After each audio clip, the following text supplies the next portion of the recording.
लेकिन डेमोक्रेसी की उम्र मेरा ख्याल है बहुत पुरानी बताते हैं कुछ लोग। जैसे हिंदुस्तान में हम कहते हैं कि 16 वैशाली समय महाजनपद के थे तब से शुरू है। वैशाली अभी हम्म। जॉन कीन इस किताब में रखते हैं, it's not Athens and Greece where hmm. Democracy but originally it was Iraq where the democratic practices began. From Iraq, they traveled to Mesopotamia. huh? Mesopotamian. Okay. Then from there, it traveled to Greece. And then he also, in fact, in that book says Vaishali and Indian case also, ancient India maybe, early forms of democracy. But उस erectile form का मतलब basically erectile form चुनने का representation was the form. But अभी जो democratic का philosophy है वो बहुत विस्तार हो गया, सिर्फ इलेक्शंस पे डेमोक्रेसी नहीं है. अब तो हमारे देश में इलेक्शन तो चल ही रहे. खैर जो नया एलिगेशन सर वो भी ठीक से नहीं चल रहा, वो अलग बात है. लेकिन वो एक लिमिटेड डेफिनेशन ऑफ डेमोक्रेसी है जो आप कह रहे हो. अभी तो बहुत विस्तार हो गया कि हर aspect of social life has to be democratic, which means this innovation aspect. लेकिन अगर डेमोक्रेसी इतनी पुरानी है, इस चुनने के ही तरीके पर अगर बात करूं, वो इतनी पुरानी है और अभी भी वही चल रहा है कि हम चुन रहे हैं। इस बीच में बहुत सारे प्रयोग हुए होंगे शासन तंत्र के मामले में कि ये बेस्ट है, ये बेस्ट है, ये बेस्ट है, सिर्फ किसी को चुनना ये बेस्ट नहीं है। बहुत डिबेट्स है इसमें रिप्रेजेंटेशन को लेके. हाँ। बहुत सारे फिलोसोफर्स ये भी कह चुके हैं, रूसो करके एक फ्रेंच फेलो, उनको ये भी मानना है कि democratic representation process itself is alienation.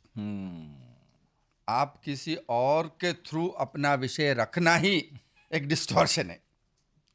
तो दीवार हो गए. हाँ, तो इसीलिए डेमोक्रेसी के नेवर बी परफेक्ट, डेमोक्रेसी के नेवर बी डेमोक्रेटिक, कि आप एक मिरर के थ्रू बात करो. इसीलिए फिर छोटे जगह स्विट्जरलैंड जैसे जगह में डायरेक्ट डेमोक्रेसी का बात है.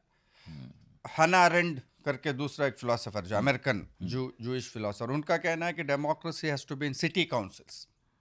अच्छा. छोटे जगह. गांधी जी का मानना था विलेज रिपब्लिक, ग्राम स्वराज्य. ग्राम स्वराज. सो रिप्रेजेंटेशन का जो अलग मायने हैं, किस ढंग से होना चाहिए, क्या छोटे से छोटा जगह होना चाहिए, सिटी काउंसिल्स होना चाहिए, सिटी काउंसिल्स और urban but small, nation state होना चाहिए, सेंट्रलाइज स्टेट होना चाहिए. तो रिप्रेजेंटेशन और इसका लगातार विषय डेमोक्रेटिक थियोरी और फिलॉसफी में चला है कि रिप्रेजेंटेशन इटसेल्फ इज डिस्टॉर्शन. भाई आप मुझे क्यों रिप्रेजेंट करेंगे, मैं अपना आवाज खुद रखूंगा. अब ये जो नया नेशन स्टेट फॉर्म, जितने बड़े बड़े देशों में अब सब लाखों लोग, हम हमारे तो 1 बिलियन हो गया, कैसे रखेंगे. तो इसलिए नेशन स्टेट का क्रिटिक आया कि भाई नेशन रहना जरूरी है क्या. आज तो खैर हर चीज को देशद्रोह कर देते, बट देशद्रोह तब करेंगे जब देश है. अब देश ही अगर नहीं है, अगर हम समाज को दूसरे ढंग से देखें, because nation itself is a very recent innovation. और नेशन का ओरिजिन जो लोगों का जरूरत से नहीं आया, वो कैपिटल का जरूरत से है, मार्केट की जरूरत से है, ट्रेड का जरूरत से है. तो देश के बिना भी हम समाज को परिकल्पना कर सकते. वो क्या होगा, क्या कम्युनिटी होगा, क्या ट्राइबल लेवल पे होगा. तो where is it that representation most effective. इसमें सबसे बड़ा इंटरेस्टिंग फिलोसोफर गांधी है.